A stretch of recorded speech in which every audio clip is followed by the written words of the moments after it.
기도하겠습니다. 하나님께서 저희들에게 주신 하나님의 말씀이 살아서 역사하시는 생명의 말씀인 줄로 믿습니다. 이 오후 시간에도 육의 양식을 충분히 섭취한 저희들이 하나님의 영의 양식으로 더욱더 영혼이 깨어있기를 소망합니다.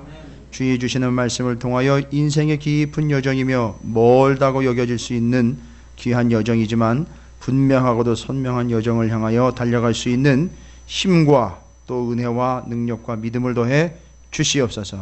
말씀을 함께 상고하며 나눌 때에 성령께서 충만히 임하셔서 우리가 듣고 깨닫고 새길 수 있도록 허락해 주시고, 함께 이 말씀을 나누는 모두가 다 한 가지로 은혜가 되는 자리가 되게 도와 주시옵소서. 더 깊이 있는 말씀을 깨달아 알게 하시고 그 말씀을 적용하여 우리가 이 땅을 살아가는 동안에 하나님의 말씀대로 다 이루어지는 것들을 귀한 말씀을 통하여 확인할 수 있는 우리의 또한 삶이 되게 해 주시옵소서. 주의 말씀을 부족한 종이 전하고자 합니다.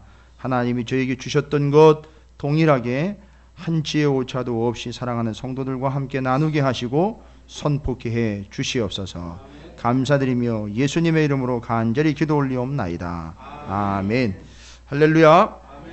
자, 여러분, 이 34, 35, 36장의 말씀은 그 야곱과 에서가 분명하게 비교가 되고 있는 상황이라는 것을 여러분 아셔야 돼요.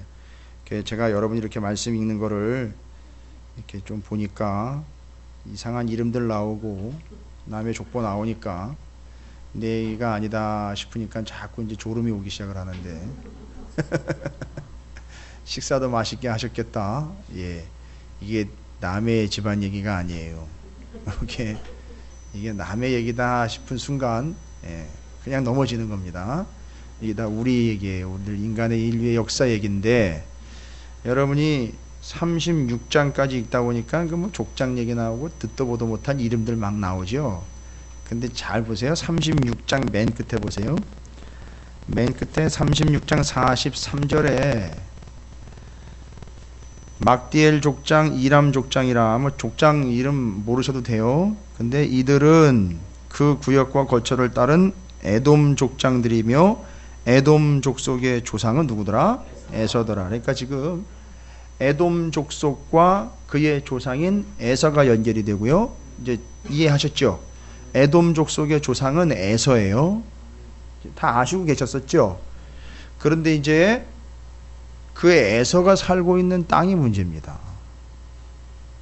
자, 그러면 아까도 낮에도 지도를 보여드렸지만 세겜을 떠나서 가야 되는 목적지가 야곱에게는 어디였죠? 헤브론이었습니다. 거기가 약속의 땅이었고 가야 되는 목적지죠. 근데 아까도 제가 말씀을 드렸는데 야복 나루에서 형 에서를 만나고 야곱이 숫곳 세겜 막 헤브론으로 옮겨갈 때 이미 여러분이 이제 간파를 해내셔야 돼요. 이미 에서는 보니까 어디에 가 있었느냐? 여러분 성경을 한번 살펴보시면서 확인을 하셔야 돼요. 성경 보시면 33장, 창세기 33장 16절이에요. 야곱을 만나고요. 형 에서가 야곱을 만나고 돌아가는데, 여러분 생각해 보세요. 어디로 가야 돼요? 상식상 보면은 헤브론으로 가야죠. 왜요?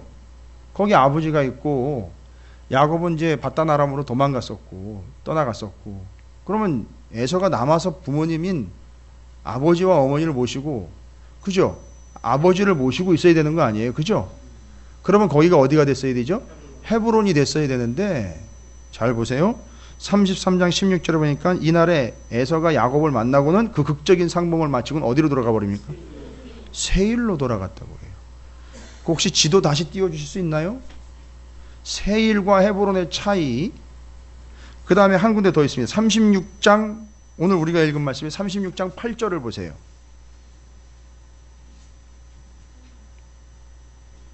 이제 이게 요약을 해주고 있는 구절이에요. 에돔과 그의 조상인 에서와 그의 거주지에 대해서 한마디로 쫙 정리가 되어 있죠. 36장 8절에 한번 읽어볼까요? 시작. 이에 에서 곧 에돔이 세일산에 거주하니라. 그러니까 지금 에돔은 누구의 후손인 거죠? 다 에시 아니에요. 다 에시니까 에돔은 에서의 후손이에요. 그죠? 그래서 에서에게서 에돔이 나왔는데 에서가 야곱을 만나러 왔던 그 야복나루 그 근처로 야곱을 만나러 와 극적인 상봉을 하고 난 다음에 돌아가는 모양새를 보니까 어디로 들어갔다는 거죠? 조금 더 내려주시겠어요? 그림을.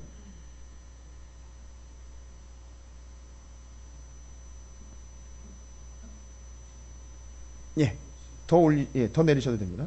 약간만 더. 아니요. 밑으로.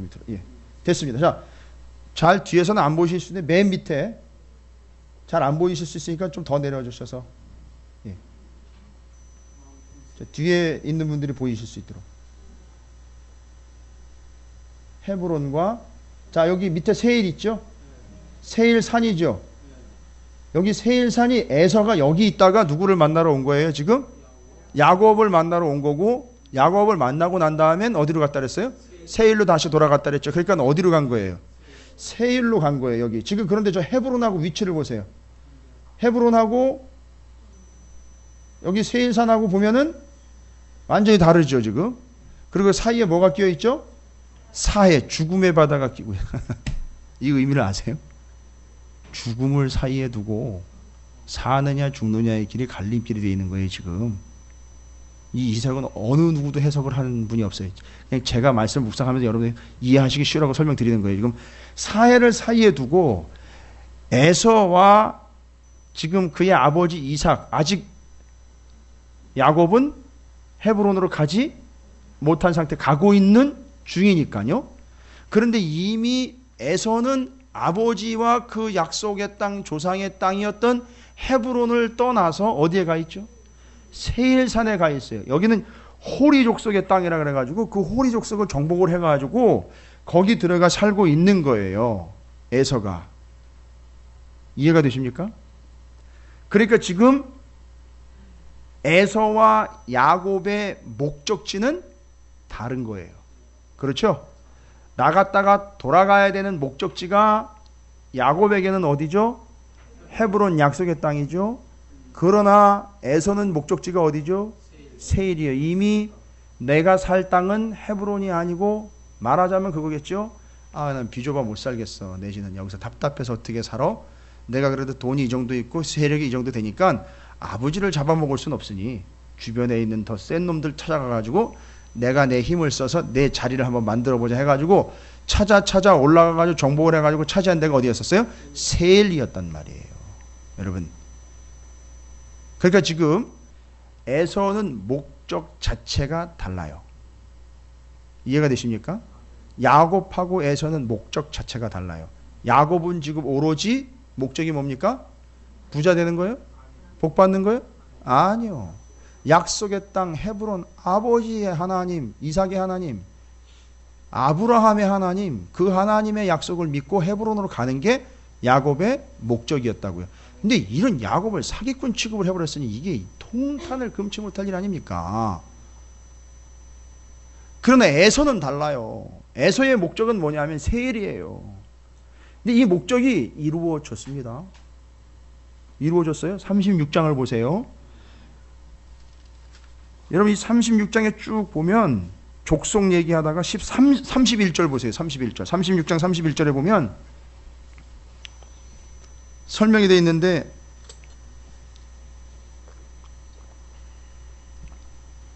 여러분 오늘 역사 공부 많이 하십니다. 지리 공부도 많이 하시고 보니까 36장 31절에 보니까 정말 의미심장한 이야기가 기록이 되어 있네요. 뭐라고 기록되어 있어요?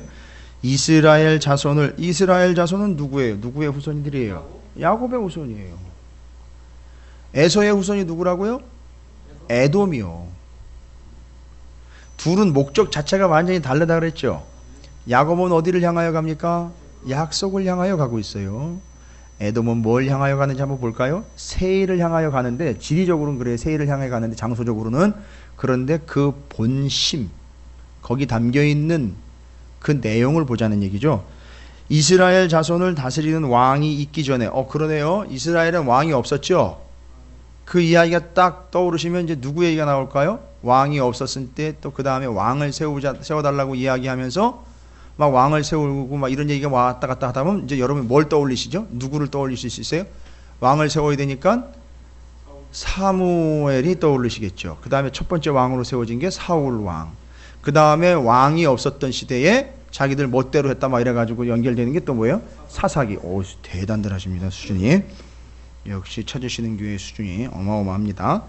자, 이런 상황이죠. 그러니까 이스라엘에는 아직 왕이 없을 때인데, 잘 보세요. 야곱의 후손들에겐 왕이 없을 때인데, 보니까 에돔 땅, 그럼 에돔은 누구의 후손이에요? 에서의 후손. 에돔 땅을 다스리던, 그럼 에돔 땅이 어디라는 얘기예요, 저기? 세일, 거기 중심으로 해서 그 밑으로. 에돔. 거기에는 뭐예요? 왕이 있었대요. 이거 뭘 얘기하는 걸까요? 아직 이스라엘에는 왕이 없었고요. 그러나 그의 후손, 에서의 후손인 에돔에게는 왕이 세워져 있었다는 거예요. 주변을 보세요. 이스라엘 주변을 보면 블레셋이라는 나라가 있었고 더 센 나라들이 주변에 더 있었는데 그 나라를 보니까 특징이 뭐예요? 그 나라는 다 뭐가 세워져 있어요? 왕이 세워져 있어요. 이렇게 감이 잡히세요?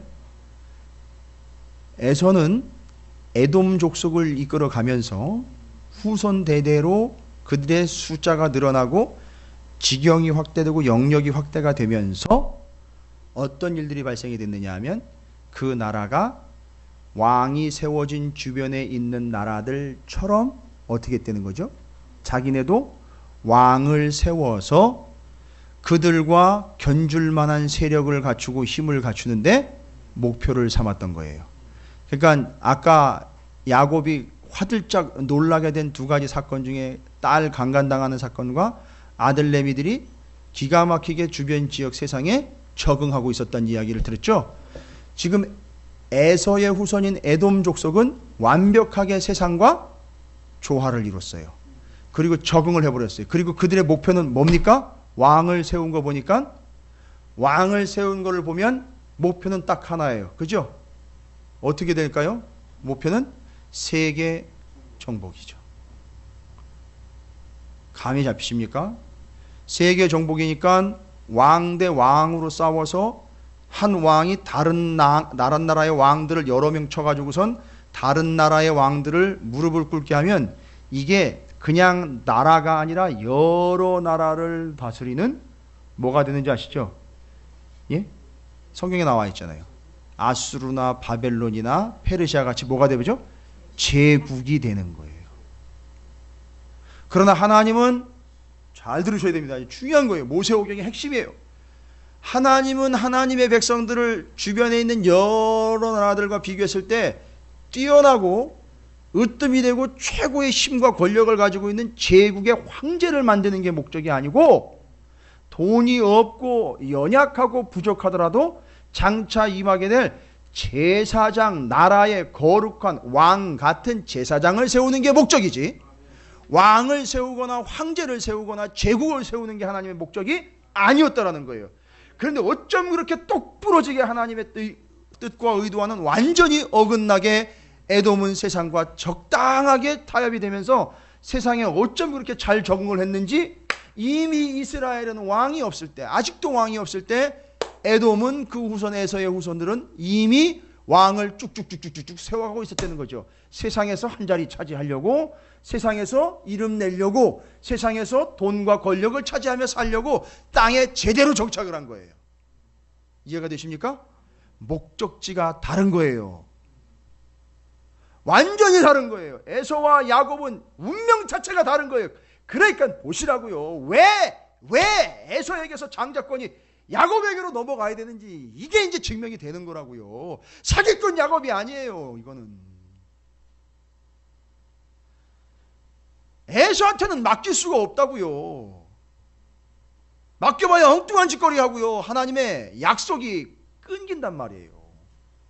왕을 세우는데 혈안이 되어 있는데 하나님의 약속을 따라가는 족적이 아니라 세상의 왕권을 따라가고 있는 에서의 모습이 아주 소상하게 기록돼요. 그래서 36장에 뭐 에서의 후손 에돔이 뭐 족장이 누구고 왕이 세워졌고, 이런 게 뭘 궁금합니까?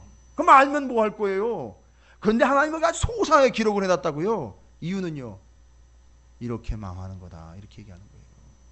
이렇게 에서는 내 생각과는 완전히 반대되는 방향으로 지금 가고 있는 거다.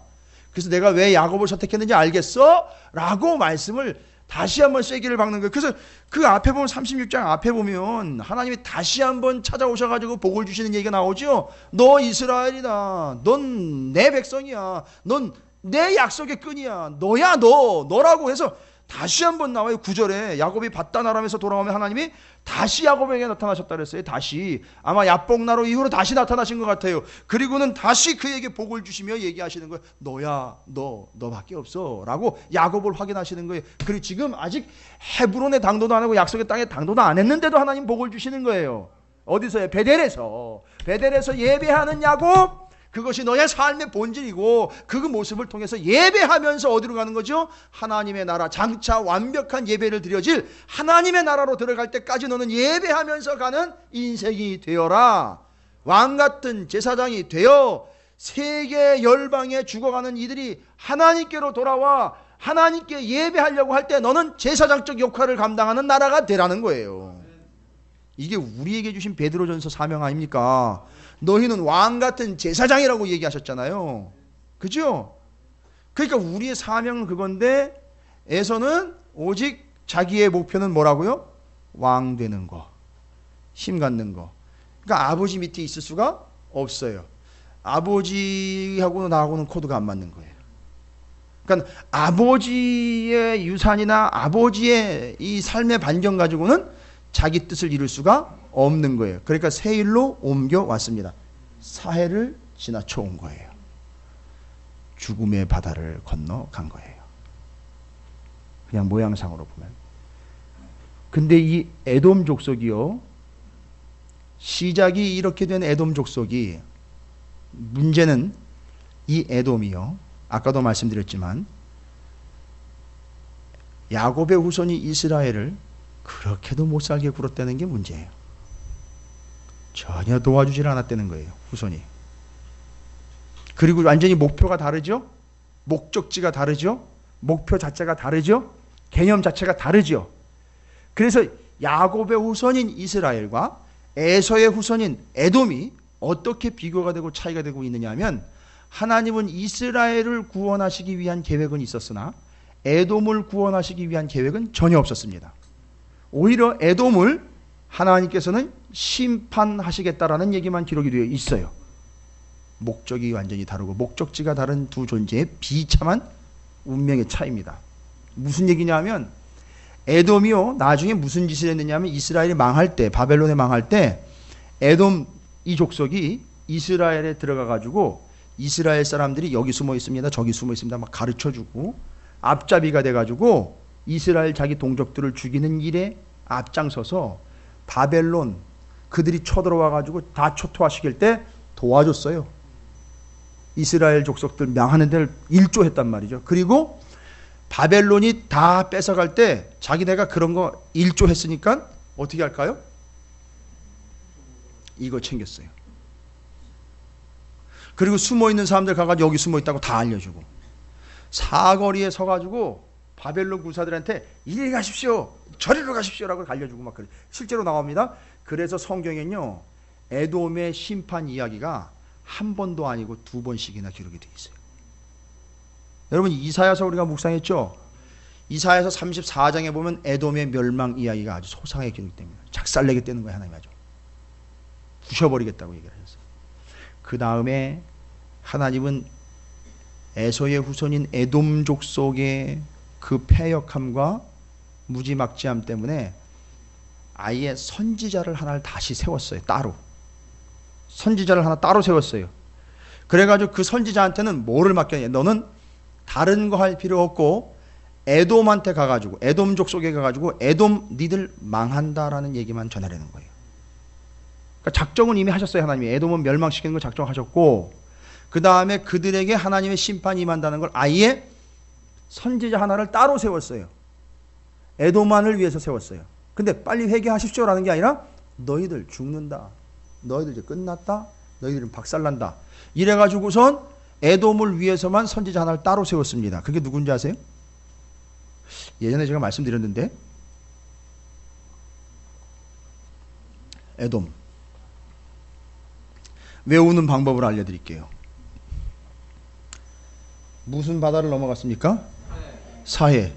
저건 죽음의 바다죠? 죽음의 바다를 넘어갔어요. 오 바다를 넘어갔네. 오바댜.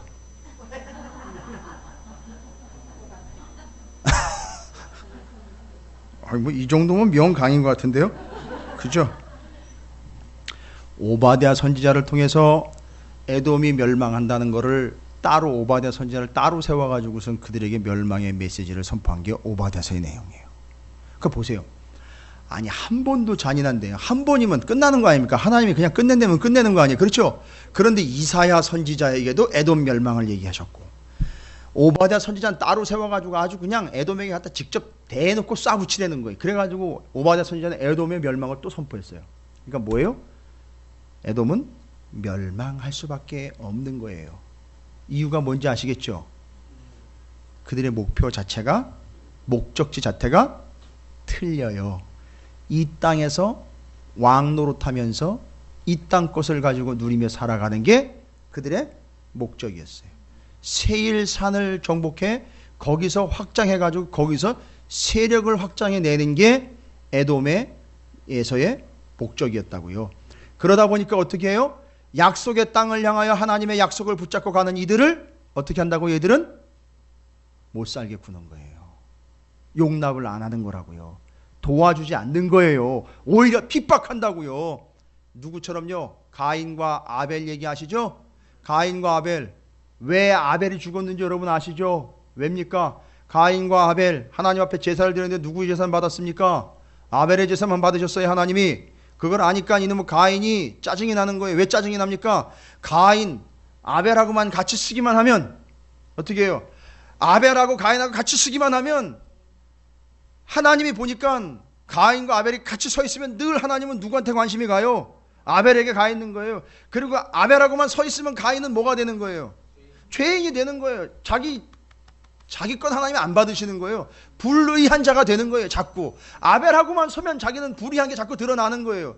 왜냐하면 하나님이 그걸 받으셨으니까. 자기 건 안 받았고요. 그러니까 자꾸 비교가 되는 거예요. 나는 불의한 자, 아벨은 의로운 자가 되는 거예요. 그러니까 아벨하고만 서면 자기는 한없이 초라해지는 거예요. 그렇죠? 짜증나죠? 열받죠? 에이 나쁜 놈 죽여버려야지. 죽여버리고 나 혼자 섰을 때에 저놈과 내가 비교되지 않을 테니까 저놈 죽이고, 내가 불의한 자라는 게 자꾸 저놈 때문에 드러나니까 저놈 죽이고 그냥 나 혼자 쓰자. 이래서 죽인 거예요. 그러니까 세상이 자꾸 교회와 성도를 핍박하는 이유는 뭐냐 하면 세상과 교회가 같이 서 있으면 세상은 불의하다는 게 자꾸 드러나요. 그러니까 이 불의한 자들은 자꾸 교회를 핍박하게 되어 있다고요. 믿는 자들을 핍박하는 거예요. 여러분 그거 감당하셔야 돼요. 그거 자꾸 짜증내지 마시고요. 피해가려고 하지 마시라고요. 오늘도 그 얘기합니까? 야곱이 왜 세일에서 그렇게 어떤 고통을 당합니까? 그럴 수밖에 없는 거예요. 당하는 거예요. 그러나 우리 거기 발목 잡히면 안 됩니다. 바로 이 이야기를 하는 거예요. 그 에서와 야곱은 아예 존재 자체가 달라요. 목적지가 다릅니다. 그런데 결과는 뭐예요? 완전히 다른 거예요. 야곱은 구원의 조상이요, 에서는 멸망의 조상이 되어버렸다는 사실이에요. 이게 그 차이입니다. 여러분, 이 야곱과 에서의 차이예요. 그게 36장이 말하려고 하는 거예요. 그래서 에서는 왜 안 됐느냐, 왜 야곱이냐가 설명이 이렇게 가능하게 된 겁니다. 그러니까 여러분이 에서 스타일을 추구하는 순간 볼 것도 없어요. 에서 스타일로 추구하고 에서 스타일을 반복하며 에서의 스타일을 매력적으로 느끼는 순간 그는 에돔의 운명이 되는 거예요. 멸망인 거예요. 우리는 절대 그렇게 살아가면 안 되는 존재들이에요. 우리는 그렇게 부름을 받지를 않았어요. 그래서 이제 보십시오. 헤브론으로 야곱이 함께 가야 되는데 어디로 부르십니까? 35장에 세일에서 어디로 올라가라고요? 35장입니다. 세일에 있다가 그런 일들을 당하고 거기서 빨리 나오라 그래가지고 어디로 가라 그러셔요? 베델로 가라 그러셔요. 베델. 그게 35장의 내용이에요. 베델은 있을 때가 아닙니다. 죄송합니다. 세일은 거기서 있을 때가 아니에요. 베델로 빨리 가야 돼요. 그래서 35장에 이렇게 시작. 하나님이 야곱에게 이르시되 일어나. 뭐예요? 앉아 있었다는 거예요. 그러니까 거기 앉아 있을 때가 아니야. 빨리 일어나. 베델로 올라가서 거기 거주하며 내가 내 형 에서의 낯을 피하여 도망하던 때에 내게 나타났던 하나님께 거기서 뭘 해요? 제단을 쌓으라 하신지라. 하나님을 예배하라 라는 거죠. 지금 뭔 얘기입니까? 세겜에 있을 때 하나님을 예배할 수가 없었던 거예요. 거기서는 그렇게 쉽게 예배할 수 있는 상황이 아닌 거예요. 당연하죠. 주변에서 가만 내버려 두질 않는데 일로 와라. 여기 정착해라. 우리랑 어울리자. 우리랑 같이 통혼하자. 우리 같이 섞여 살자. 여기서 장사도 하고 여기서 아주 붙박이로 살아. 이렇게 하는데 어떻게 예배가 되냔 말이에요. 끌어내는 겁니다. 끌어냈는데 야곱이 베델로 올라가기 전에 하는 일이 있어요. 베델로 올라가자마자 야곱이 이에 뭐예요?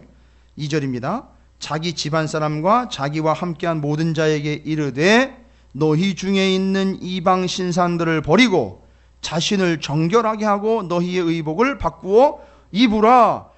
3절입니다. 우리가 일어나 베델로 올라가자. 내 환난 날에 내게 응답하시며 내가 가는 길에서 나와 함께 하신 하나님께 내가 거기서 제단을 쌓으려 하노라 하매 그들이 자기 손에 있는 모든 이방 신상들과 자기 귀에 있는 귀고리들을 야곱에게 주는지라. 야곱이 그것들을 세겜 근처 상수리 나무 아래에 묻고. 이게 뭔 얘기입니까 도대체? 지금 4절까지 35장 1절부터 4절까지 보면 도대체 보고도 믿기지 않는 일이 기록되어 있어요. 뭐지요? 세겜 땅까지 올 때요. 세겜 땅까지 와서 세겜 땅까지 올 때까지든 세겜 땅에 와서든지 지금 어떤 상황입니까? 다들 우상을 가지고 있었다는 얘기예요. 그러니까 지금 이때까지도 라헬은 지난번에 말씀드렸죠. 지난주에 뭘 가지고 있었던 거예요? 드라밈을 계속 깔고 앉아 있었던 거예요.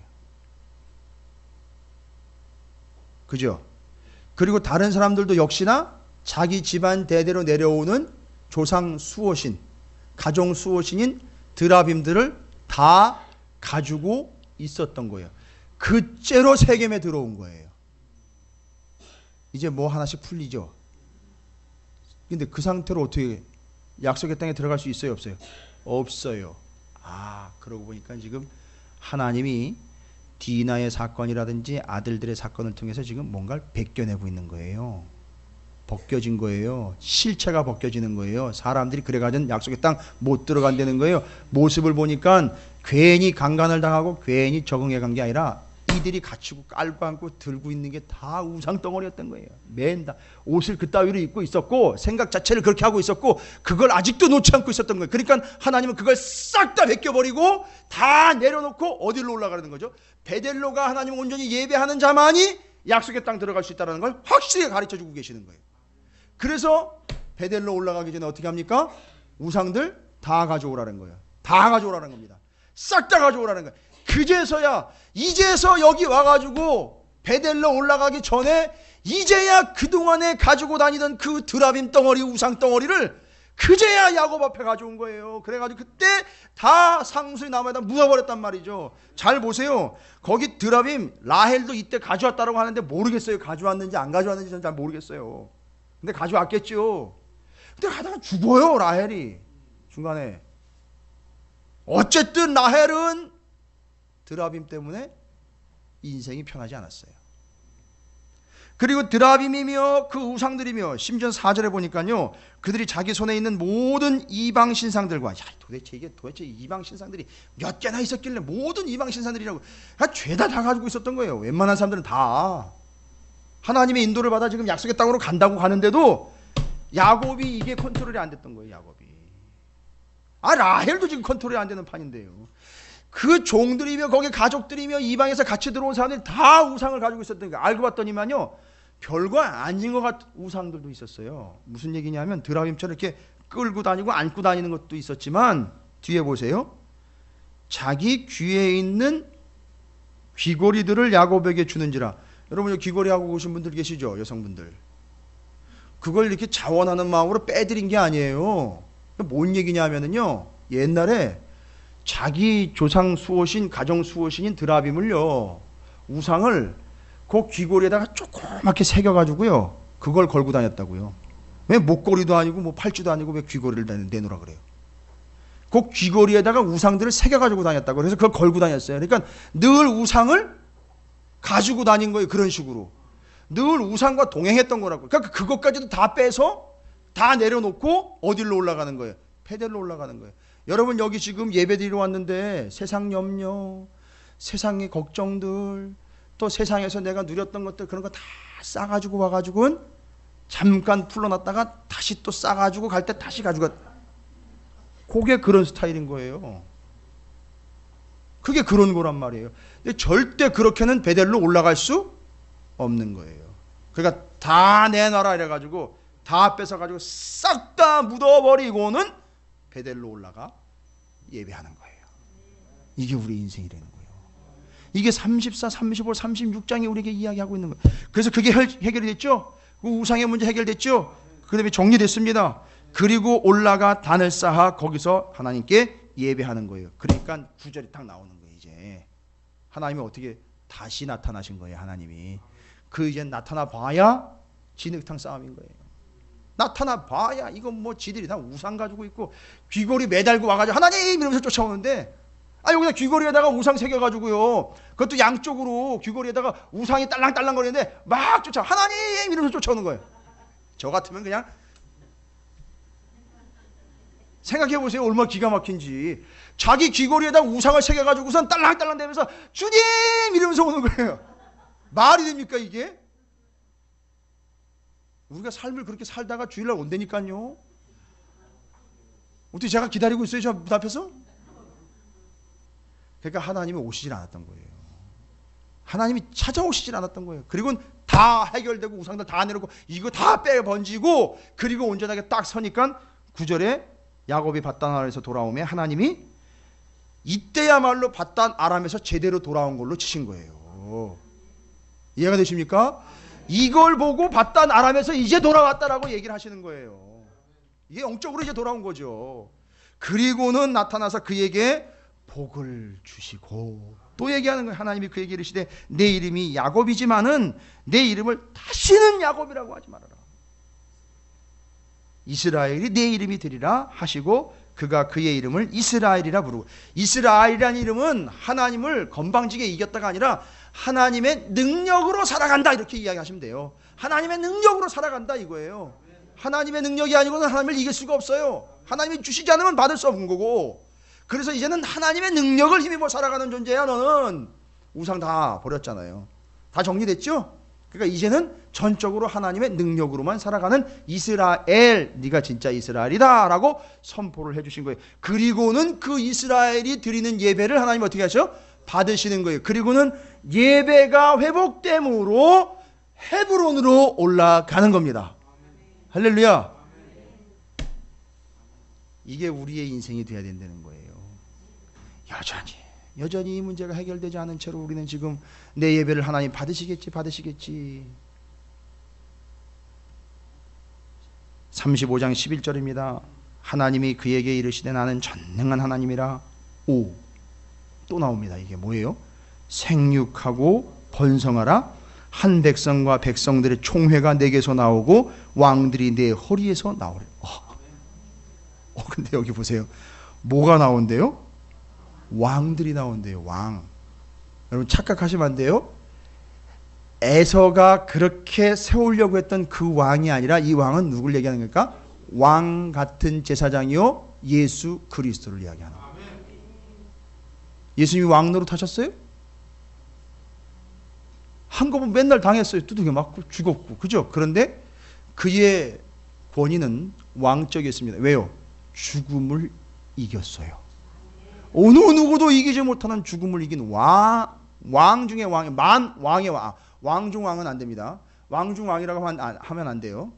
왕 중 왕은 아니에요. 왕 중에 왕을 이긴 놈이죠. 왕은. 그런데 예수님과 하나님 만 왕의 왕으로 표현하셔야 돼요. 만 왕들을 다스리는 왕. 그 왕이신 게 하나님인데 여기는 왕이 나온다라고 이야기하는 거니까 왕들이라고 복수가 나와 있네. 그러니까 그 하나님의 전능하신 뜻을 믿음으로 받아들여 왕 같은 제사장의 역할을 감당해내는 오늘날로 보면 교회들이요 성도들 그리스도인들이고, 구약시대로 이야기하면 왕 같은 제사장들이 너에게서 나온다는 거예요. 그럼 그 사람들의 역할은 뭐예요? 왕 같은 제사장이니까 절대 세상의 지배를 받지 않는, 왕이니까요. 그런데 그 역할은 세상을 무너뜨리는 게 아니라 오히려 세상을 구원해내는 제사장 역할이니까, 하나님께로 그들을 돌리는 제사장 역할이요, 세상의 지배를 받지 않는 왕 같은 존재. 그래서 왕 같은 제사장, 이게 야곱의 사명이었습니다. 그러나 에서는 목적이 뭐였었어요? 그냥 왕. 그냥 왕. 야곱의 목표는 왕 같은 제사장 세우는 거예요. 지금 우리 안에는 이 싸움이 계속 일어나고 있어요. 내가 왕이 되느냐, 왕 같은 제사장으로 사느냐, 이거 우리 속에서 계속 싸움질합니다. 아시죠? 내 이름 드러나고 내가 나타나고만 내가 역할을 해야 되고 나 아니면 안 되고, 이건 다 뭐예요? 왕인 거예요. 그거 아니고 왕 같은 제사장은 주님의 역할을 감당하는 거예요. 그런 자기의 희생과 헌신이 곧 영혼을 구원해내는 일이 되는 그 교회, 그 성도들, 그게 왕 같은 제사장입니다. 죽어져 가는 이들에게 가서 왕 같은 제사장의 역할을 해서 그들을 하나님께로 돌이키게 하는 역할을 하는 거, 그게 왕 같은 제사장 역할을 하는 거예요. 이스라엘이 그 역할을 하라고 부름받은 거예요. 근데 그 역할을 못했어요. 그러니까 멸망을 당한 겁니다. 그리고 바벨론에 끌려가 그걸 깨닫는 거예요. 아니었구나, 잘못했구나 깨닫는 거예요. 그래서 남은 자들이 돌아와 다시 회복을 하는 거예요. 이 역사입니다. 이스라엘의 역사예요. 여러분, 하나님이 이렇게 말씀을 역사하셔서 우리에게 이끌어주고 계십니다. 그러면서 라헬이 상고로 죽습니다. 죽고는 누굴 낳습니까? 베냐민을 낳고 죽습니다. 마지막이죠. 베냐민을 낳고 죽고, 그 베냐민이 유다와 함께 남유다를 구성하게 되는 두 지파가 되는 거죠. 죽으면서도 라헬을 보니까 그 베냐민이 태어날 때 베논이라고 불렀어요. 베논이라고 부르는데 뜻을 보니까 라헬은 슬픔의 아들이라고 불렀어요. 근데 야곱은요, 오른손의 아들이라고 불렀어요. 오른손의 아들. 그러면 이거는 의미가 남다른 거거든요. 오른손의 아들이면 우편의 아들이고, 두고 볼 아들이며 써야 될 아들이고요, 중요한 아들이라는 얘기예요. 근데 라헬은 그걸 슬픔의 아들이라고 자기 입장에서만 그냥 평가절하를 해버린 거예요. 여러분, 좀 눈치가 좀 채워지셨어요? 드라빔을 끝까지 깔고 앉아 있었던 상황이나 하나님의 뜻에 의해서 베냐민이 태어났는데, 여러분 베냐민 지파가 어떤 지파인지 아시잖아요. 보세요. 여기 지금 내 허리에서 뭐 왕이 나온다 막 이랬는데, 제일 첫 번째 왕이 어디서 나왔어요? 베냐민에서 나왔어요. 베냐민 지파에서. 사울이요. 그러니까 라헬은 이런 의미를 모르는 거예요 지금. 미안한 얘기지만. 그러니까 하나님은 그가 죄를 범한 건 아니지만 이런 의미를 모르니까 약속의 땅 가기 전에 그냥 데려가시는 거예요. 더 힘들게 하지 말라고, 고생하지 말라고 그냥 데려가신 거고, 그 이후로 이제 야곱이 그의 아들들과 함께 헤브론에 정착하게 되는 이야기, 거기서부터 12지파 이야기가 계속되고 요셉의 이야기로 넘어가게 되는 거예요. 자, 여러분, 이제 야곱 이야기와 에서 이야기를 통해서 우리가 명확하게 한 가지만 정리하자고요. 여러분, 우리의 목적지는 어디입니까? 헤브론이에요. 오늘날로 적용한다면 새 하늘과 새 땅입니다. 그러나 세상의 목적은 뭡니까? 에서와 같이 에돔의 족속은 뭐가 되는 게? 이 땅에서 왕 되는 게 목적이에요. 그러나 하나님은 우리고 이 땅에서 뭐가 되라고 그랬어요? 왕 같은 제사장이 되라 그랬지, 왕 되라 그런 거 아니에요. 왕이 되면 더 센 왕, 더 큰 왕, 더 거대한 왕, 나라가 되는 게 목적이죠. 그게 뭐예요? 제국이에요. 근데 잘 보세요.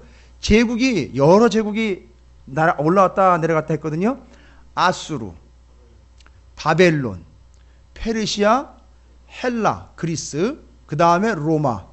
죄다 어마어마하게 전 세계를 호령을 했고 제패했는데, 죄다 올라왔다 넘어졌다, 올라왔다 넘어졌다, 올라왔다 넘어졌다 했는데, 다 보니까 그 뒤에 배경을 보니까 이게 누가 하신 거였어요? 보니까 하나님이 오르락내리락 다 한 거예요. 이거 넘기고 그 다음 세우고, 그거 넘기고 그 다음 세우고. 누구를 위해서요? 하나님의 백성들이 그걸 깨달으라고 세웠다 넘겼다 세웠다 넘겼다 하나님이 하신 거예요. 그러니까 누구만 남았어요? 지금 왕과 제국은 다 사라지고 뭐만 남았습니까? 왕 같은 제사장들만 남은 거예요. 할렐루야. 그래서 이 나라는 하나님의 나라고 제사장 나라가 됐던 거고, 그 제사장 나라가 누구에 의해서 하나님의 나라로 완성된 겁니까? 예수 그리스도에 의해서 하나님의 나라로 완성이 된 거예요. 그러니까 이 나라는 어떤 나라에도 굴복할 필요가 없고, 이 나라는 어떤 나라보다도 가장 강력한 나라이고, 이 나라는 어떤 나라에도 영향받지 않는 나라, 하나님의 나라, 예수가 주인 나라, 예수가 왕인 나라, 그 예수를 왕으로 모신 교회가 그 하나님의 나라요, 성도가 그 나라의 거룩한 왕같은 제사장이며 가정이 다 왕같은 제사장 나라가 됐다라는 사실을 여러분이 지금 경험하고 있는 거예요. 그러니까 우리의 목표는 거기입니다. 여기가 아니에요. 여기서 우리는 왕같은 제사장으로 살아가시면 됩니다. 감사하죠. 이제 우리의 신분을 깨달으셨습니까? 우리는 더 이상 에서의 후손이 아닙니다. 야곱의 그 계보와 계열을 타고 흐르는 약속을 붙잡고 가는 거룩한 하나님 나라의 왕같은 제사장들입니다. 지금 베드로전서 하고 있어요. 내일 새벽에 또 베드로전서 2장 들어가는데 바로 거기 나와 있는 말씀이에요. 왕같은 제사장. 그래서 다윗이 하나님이 왕으로 세웠지만, 죄송합니다, 이 다윗 어르신께 이제 표현을 여러분이 이해하시기 쉽게 얘기하니까 이해하실 거라고. 본인은 왕으로 세워졌지만 본인이 왕이라고 거들먹거린 적이 없어요. 왜요? 늘 자기가 왕으로 세움받았지만 늘 다윗의 겸손한 입술과 마음을 통해서는 뭐라고 얘기했어요? 진짜 왕은 하나님이라고 계속 고백을 했어요.